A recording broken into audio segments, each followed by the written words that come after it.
Gary Milkis, who directed 8 Olympics, once said, "Post-production gives a producer an opportunity to improve and enhance the original production or correct a mistake. Often it is said, 'Don't worry, we'll fix it in post.' Seldom are you going to want to do this for a live production, though we will on occasion, but it is helpful for studio productions that are simply live to tape. Still, I contend, garbage in, garbage out. If you do the job correctly during the actual production, you won't have to go through the often daunting and arduous process of editing.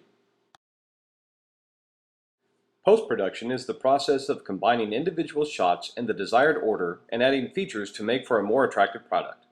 The purpose of post-production is to assemble material in a sequential fashion, correct mistakes by cutting them out or covering them with other material, and to create or recreate, enhance, embellish, and brighten up once live shots using such things as visual effects, sound effects, and music.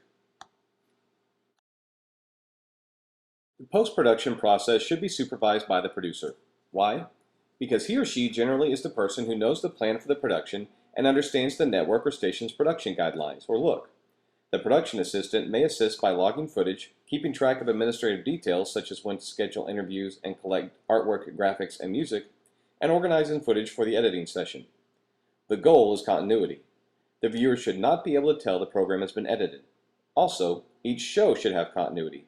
Think of how it would appear if the graphics, lighting, and music for today's morning episode of SportsCenter was vastly different, even mildly different, from yesterday morning's show. Again, live requires little post-production. In fact, the only editing should be opening animations, sound bites, personality profiles, or halftime shows that are recorded and edited earlier and then inserted into the live production. On the other hand, live to tape may require extensive editing. After the event, the director or producer may want interviews, such as with electronic news gathering cameras or ENGs, that may be added into a later production or added on to the end of the event.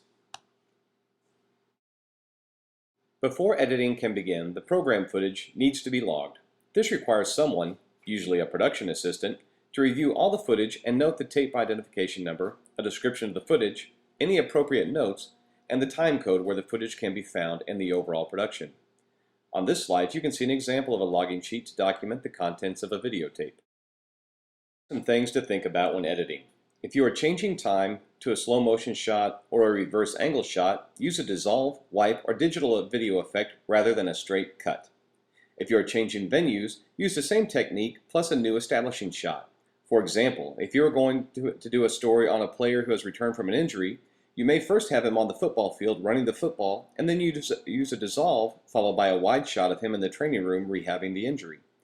Sequential programs, those that go from A to B to C, avoid jump cuts. For example, don't have a wide shot of the coach prowling the sideline followed by another similar shot of the coach prowling the sideline. This just makes it look like the coach jumped from one point to another. Rather use a cutaway shot, such as the coach sitting in front of the team on the bench. Also avoid cutting from a camera shot that is in motion, one in the middle of a pan, tilt, or zoom, to a still camera shot. Rather, wait until the camera is finished with its move and then make the switch. Cuts should occur during subject movement rather than before or after. For example, if a player is getting ready to shoot a free throw, cut away when she is bringing the ball up to get set, not when she first steps to the line or right after she shoots the ball. And finally, cuts should be made for a reason. It is time to make an edit when the shot has been on screen long enough for the audience to take in all the necessary information and when another shot would help to develop the story, such as after a 20-foot putt is rolled in, cut to the crowd's reaction.